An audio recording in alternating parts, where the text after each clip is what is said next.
Iya, iya, iya, iya. Merah.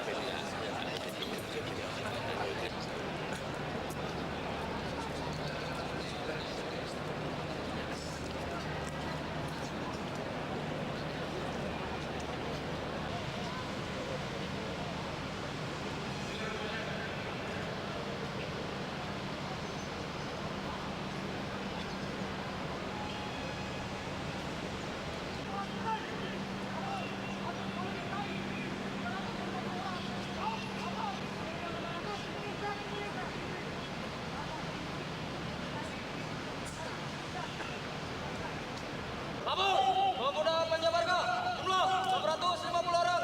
Siap, laporan selesai. Labor, Satgas Pemuda Karya 10. Siap, laporan selesai. Labor, Satgas Pemuda Mengger 150 orang. Siap, laporan selesai. Labor.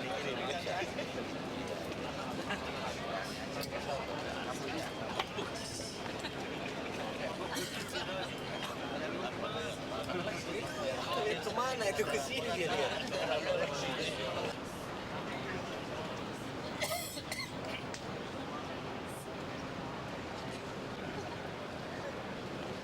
Amanat. Istirahat di depan.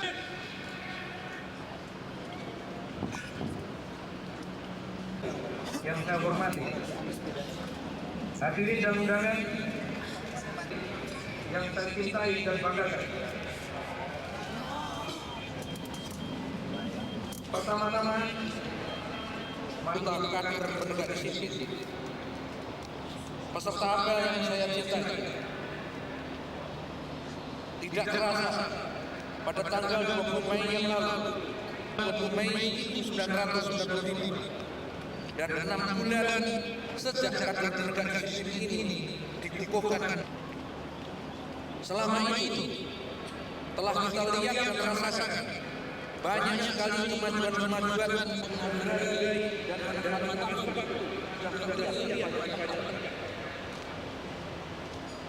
ini adalah serta belum mau menghargai waktu. Sementara itu, kita juga melihat menurunnya semangat dan tekad dari sebagian kader penegak disiplin. Imbangi dengan jumlah lapangan pekerjaan yang memadai adalah salah satu penyebab terhambatnya proses disiplin.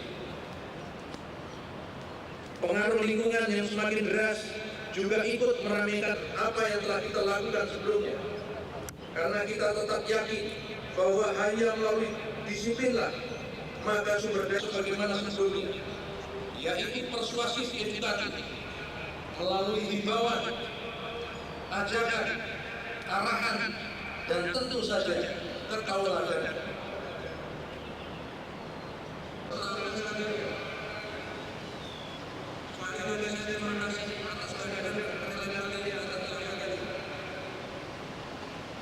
Demikian amanah saya sebagai Tuhan yang Maha.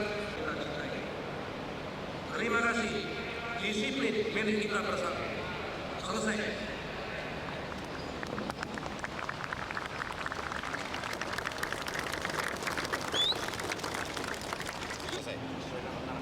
kerjaan.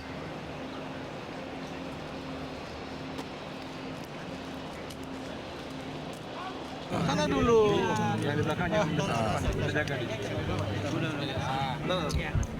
Wes, tak kono saiki. Kamera dulu, kasih kamera. Kamera dulu. Pak, ini Bapak jangan sini. Oke. Coba yang di belakang jangan desak, biar tenang dulu.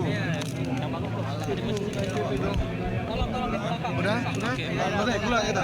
Ayo cepat, udah, keluar. Ayo, kameramen. Kameramen biar kelihatan, Dek. Oke, Pak Pangdam bisa dijelaskan efektivitas dari Kedisiplinan Nasional di DKI khususnya dengan melibatkan sekarang ini 20.000 orang itu. Iya. Ya, yang seperti kalian lihat pada hari ini ya, itu kader penegak disiplin kita apelkan dikandung maksud untuk pengecekan kembali gitu ya. Jumlah mereka serta menyuntik semangat kembali ya setelah saya menilai bahwa ada kecenderungan merosot baik dalam jumlah maupun di dalam semangat gitu. Nah, saya sebagai Panglima berikutnya harus menjamin kepada apa yang sudah dirintis Panglima Lama Jenderal Wiranto mengenai pembentukan kader penegak disiplin ini untuk tidak susut ya, bahkan hari ke hari harus makin meningkat. Nah, kalau jumlahnya itu besar ya, lama-lama gerakan disiplin nasional itu mudah kita laksanakan di Jakarta ini. Nah, itu. Kalau kita lihat dari hasilnya bagaimana Panglima?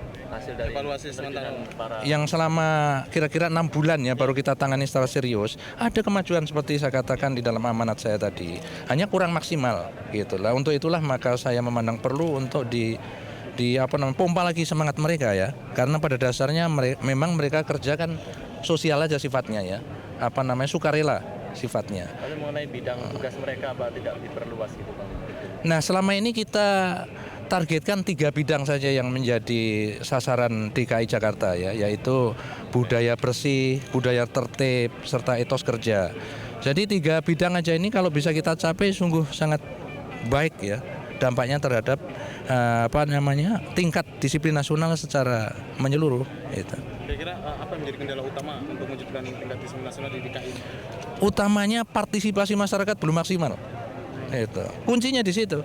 Kalau mereka ini dengan penuh kesadaran ikut berpartisipasi ya, kalau diadakan satu koreksi terhadap para penegak disiplin di jalan, ya jangan tersinggung atau bahkan kecenderungan untuk melawan ya. Nah, ini ya lambat gitu. Tetapi kalau ada kesadaran dari masyarakat itu untuk mengeterapkan disiplin nasional secara baik, ya akan cepat bisa kita capai. Gitu. Mengenai jumlah personelnya Panglima, apa tidak perlu ditambah atau mungkin diefektifkan lagi? Ya justru itu ya, yang ada kita efektifkan ya. Terus kita akan tambah dengan organisasi dari masyarakat serta organisasi kepemudaan gitu. Proyeksinya kapan Pak Jakarta disiplin Pak? Selesainya? Ya secepatnya. Secepatnya, dan kita tidak akan berhenti sebelum Jakarta ini menjadi itu tadi tertib, bersih, dan punya etos kerja yang baik. Sekarang kamu tanya sama Wagub sekarang, gitu. Apa targetnya? Pemda. Aku ini membantu Pemda soalnya. Ya. Ya. Apakah tidak efektif kalau tidak disertai dengan sanksi yang keras? Jadi begini ya, dua-duanya kita lakukan. Jadi edukatif persuasif seperti yang tadi ditekankan oleh Bapak Pangdam. Tapi selain itu juga law enforcement kita lakukan. Jadi dua-duanya. Hanya masalahnya sekarang begini, karena disiplin ini menyangkut masalah sikap perilaku, merubah sikap perilaku masyarakat untuk berdisiplin. Jadi ini memang perlu waktu seperti tadi yang dikatakan oleh Panglima. Kita memang menghendaki secepatnya bisa segera terwujud ya disiplin yang bagus. Namun seperti tadi diutarakan oleh beliau, jadi memang partisipasi masyarakat. Kita memang betul-betul mengajak, karena jangan mengandalkan kepada para petugas saja. Memang 20-25 ribu ini cukup besar, tapi untuk wilayah seluruh Jakarta ya bisa dibayangkan. Oleh karena itu masyarakat kita ajak untuk berpartisipasi. Ada mereka ikut membantu sehingga bisa terwujud. Itulah yang saya harapkan. Partisipasi itu Pak Idrus. Yang mereka berarti pertama pada dirinya mau merubah sikap. Yang tadinya tidak mau nyebrang di jembatan seberang, ya harus mau mengajak temannya dan sebagainya untuk menggunakan jembatan seberang yang sudah tersedia. Misalnya juga yang lain membuang sampah. Membuang sampah juga sikap perilaku dia yang tadinya mungkin membuang seenaknya, harus mau dirinya sendiri, diperintah oleh dirinya sendiri untuk membuang sampah pada tempatnya. Lah, selain itu mungkin dia bisa mengajak lingkungannya. Apakah itu pedagang, apakah itu yang sifatnya perorangan, membuang sampah pada tempatnya. Antri misalnya, kalau ada yang tidak antri, ya berani masyarakat misalnya, Pak antri, kita semua antri, menegur lah. Lah itu partisipasi itu yang kita harapkan, sehingga lambat laun ini bisa terwujud. Pak Idrus, kalau Kodam selama ini membantu dari segi pembinaan personil dan sebagainya, apakah dari Pemda mungkin punya rencana untuk memberikan reward misalnya pada KPD yang mungkin sukses atau mungkin selalu setia melaksanakan tugasnya itu? Begini, jadi kita dengan Kodam ini bukan dalam kerjasama hanya ini saja, dalam berbagai kegiatan. Jadi masalah ini kita penanganan di DKI Jakarta khususnya selalu terpadu dengan Kodam, dengan Polda. Jadi Pemda, Kodam maupun Polda kita selalu menangani secara terpadu. Seperti halnya juga gerakan disiplin nasional. Sebab saya percaya kalau hanya Pemda DKI saja, ya ini mungkin tingkat keberhasilannya itu tidak akan lebih maju dari sekarang. Oleh karena itu dengan adanya Kodam mengambil inisiatif menggerakkan penggerak disiplin nasional ya, itu sangat membantu, dirasakan sangat membantu dan masyarakat pun merasakan gitu ya. Ada kritik dari masyarakat bahwa rambu-rambu lalu lintas untuk mewujudkan disiplin itu kurang. Ya, semua sarana dan prasarana ya, baik itu rambu lalu lintas dan sebagainya secara bertahap kita benahi, kita sempurnakan. Yang tadinya kurang kita tambah. Yang sudah rusak tentunya yang kita akan perbaiki, ya. Oke. Terima kasih ya. Wah, ini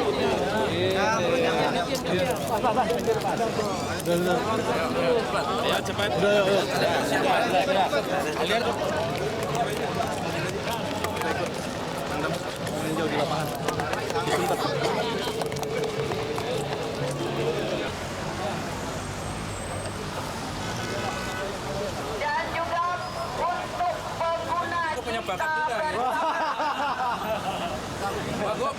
Pak Bagum. Ya, siap. Ini Bang, aku punya bakat juga nih. Pak Bagum, Pak. Ya sama-sama lah. Ini nih. Melanjutkan bakat dari dari Pangdam. Ya. Berapa? Ya, selamat pagi warga Jakarta Selatan. Balik. Hari ini yang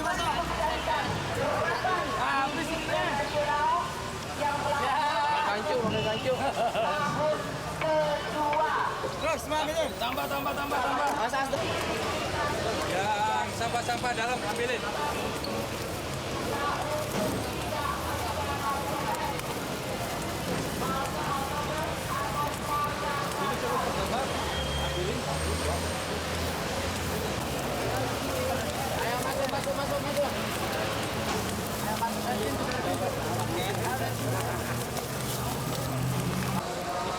Gimana nih?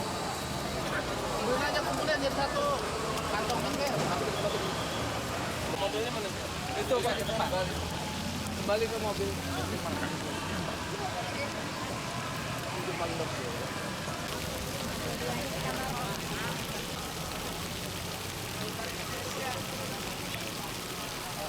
Ayo masuk ke Pak.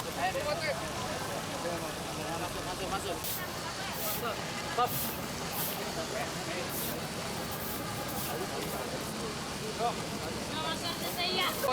Enggak Pak, gini bukan untuk ngambil. Maksud saya ya, jadi orang itu kalau misalnya ada tulisan buang sampah di sini, gitu ya. Paling nggak mendorong kita. Kita makan bakar di situ, ngajarinya gitu. Sana kan ada plastik Pak. Orang harus masal. Harus masal. Buang sampah. Ya.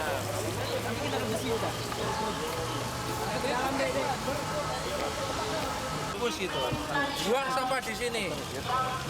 Atau kata-kata lain yang mendorong orang untuk melakukan.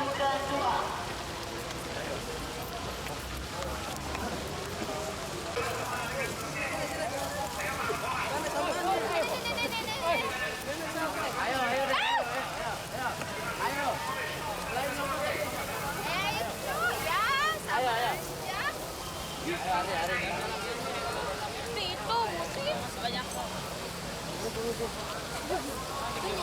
Masuk dong. Masuk pakai loncat gitu. Bantu loncat dong. Itu ada di lapangan juga.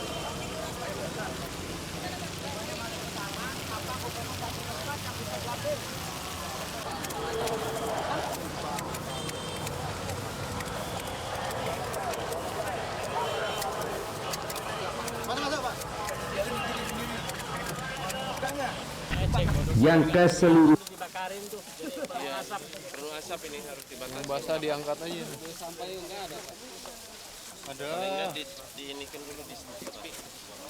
Sampel mana Pak? Mas, ke depan Mas. Ini Mas. Besok umpalnya aja. Tunggu. Baru berangkat. Salam selamat juga. Ya. Roman. Apa begitu Pak?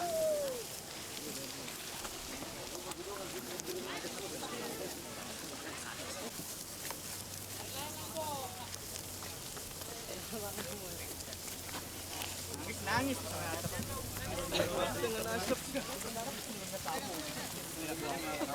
Satu saat jelas gitu hasilnya, oh memang kawasan itu lalu jadi bersih gitu, jadi bersih dan indah. Bersih kan selalu indah sasaran kita, tidak hanya sekedar bersih aja, indah. Misalnya gimana polanya, dikasih tanam apa maunya, penghijauannya di mana gitu. Setelah bersih ditargetkan penghijauan gitu, berapa meter, pohon apa ya, nah pohonnya udah siap.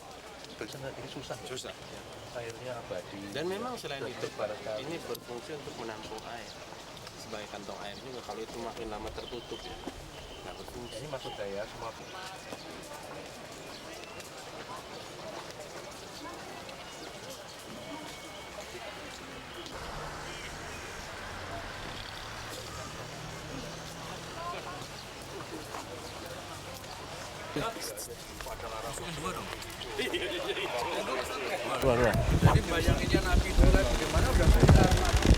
kegiatan mereka tuh bagaimana?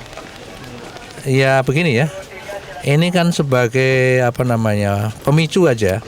Jadi saya harapkan ini tidak sekali aja, nggak akan rampung sekali kan, gitu. Jadi harus dilakukan dan direncanakan secara periodik gitu, sampai suatu saat kawasan ini memang benar-benar jadi kawasan bersih, indah, menjadi tempat rekreasi gitu. Tapi kalau lihat tadi kita lihat bahwa masih banyak belum optimal ya. Ya masih belum optimal. Dia kadang datang ikut penggembira aja, jangan datang sudah merupakan waktu, harus punya peran gitu. Itu yang saya apa namanya saya katakan sama mereka, datang itu jangan sia-sia. Udah mengorbankan waktu kita, datang ya harus punya peran di sini sehingga hasilnya bisa maksimal. Ya. Izin Bang Lima kalau